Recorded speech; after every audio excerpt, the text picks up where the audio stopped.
we talked about the many changes that Tata Martino made.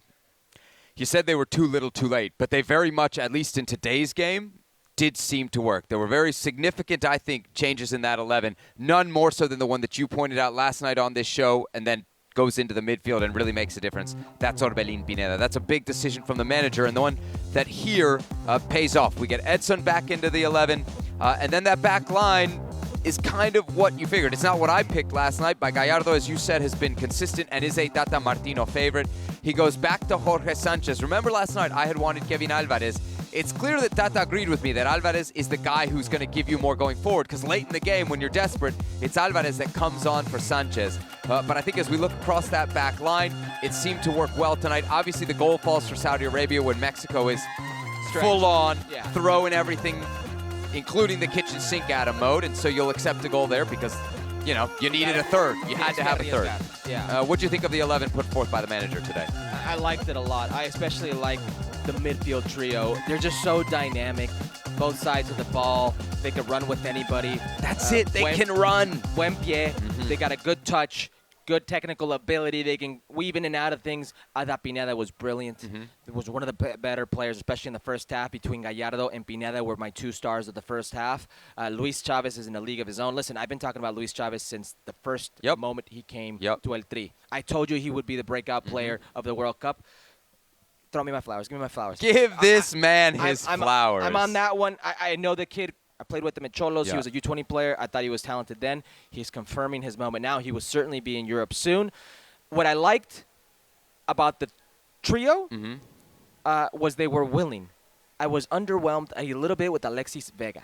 Okay. I thought I'd see more out of him because he was one of the better players for Mexico leading up to this. We'll get into a little bit more of more underwhelming players. But the lineup itself, there are clear messages that coach sends. And the first one is to his team by the formation and the player personnel in that formation. The idea was clear. We're going to go at goal. We need goals. And even when Edson Alvarez, who is fundamental, okay? I don't care if you're attacking or you're defending. It's fundamental to have somebody who is Thank you for saying that. It doesn't matter. Even if you're going to go and be an aggressive attacking team, you still have a spot for Edson on the field. Absolutely. Fundamental. For him to sit on a yellow and not get caught up with the emotion of the game. Okay? He gets it 15 minutes in. 15 minutes in. And still be dangerous. Cleaning things up, putting out fires, starting plays. In that midfield, I thought it was the motor of this team. That's the way you're supposed to play every single game if you're Mexico. Remind me what you always say about international soccer. It's a young man's game. Remind me, aside from Luis Chavez, who are the starting midfield players for Mexico against Argentina, which I think both agree was by far their worst performance? It was Andres Guardado, 36 years old, and 34-year-old Hector Herrera. Okay. Quick math, that's a combined 70 years of age in your midfield. The changes here, Orbelín, Edson, much younger. Much younger. And you saw it, like I said before. They looked like they had a 12th man out on the field. They were everywhere. You know what comes with that youth? Being naive enough to not let the moment get to you. I mean, you saw Orbelín Pineda just say, this is my chance. I'm going to take it. I'm just going to play. I'm at a World Cup. I'm just going to play. This is what I've always dreamt of. You saw Luis Chavez. Yeah, I'm going to try this. I'm going to try to hit it from here. Why not?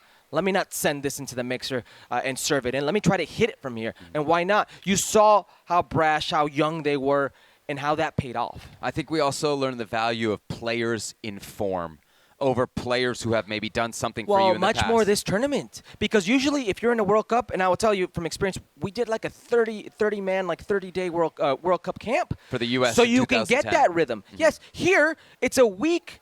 It's 1 week and you're in the World Cup. So you need the informed players. Raul Jimenez does you no good. You spoke about the subs and you gave Tata Martino credit for that. I don't want to give him credit for that. I thought he hurt the team today. You put Raul Jimenez in and Charlie. Again, Raul and Charlie. Which I said he, You killed the team. Yeah. You killed the momentum. And when Raul comes on, he's on the right. Yeah, I gave him credit for not being stubborn, but that is the exact same substitution that we've seen Raul and Charlie at almost that exact same minute, isn't it? Yeah. I mean, it's the same thing. So let's take a look at some of the stats here as we talk about this Mexican midfield and their work. By the way, I've got an interesting quote here from Edson Alvarez. Con el 2-0 sentíamos que estamos muy cerca. At 2-0, we felt we were very close. Unfortunately, it wasn't like that. I want to keep fighting to be here. No hicimos en los otros partidos lo suficiente. We didn't do enough in the other game. Look at those ball recoveries today. 31 against Saudi Arabia. That's more than they had against Poland and Argentina combined. Listen, this played out how we thought it would play out. Realistically, we thought they'd be playing for their World Cup second round destiny versus Saudi Arabia. That's a reality. Okay? It's you need this result to get through. Yeah, you would have had to at least get 3 here and do more, and they didn't do enough in the other games. Because 3's never going to get you through. Right. It's going to have to be 3 and maybe 2 this other was good a deciding game performances. always. You Right. could have gotten a win versus Poland, a loss versus Argentina, which I think everybody projected. This was the one you needed always. I'm almost sure it's going to come from the midfield. Who's your man of the match today?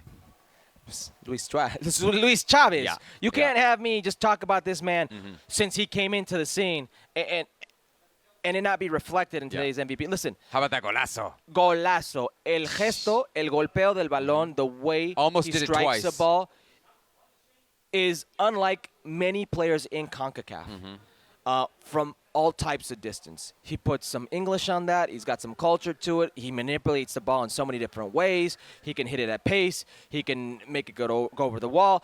Free kicks. Now, let me talk to you about his just in general play. How calm he is when he's on the ball. Yeah. I mean, he's a player that can go at you with speed, that defends. He's a two-way player. But when he has the ball at his feet, he's trying to scan the field. He's trying to find better options. He's trying to slow the game down. He's trying to move the game at a higher pace. He really is the real deal.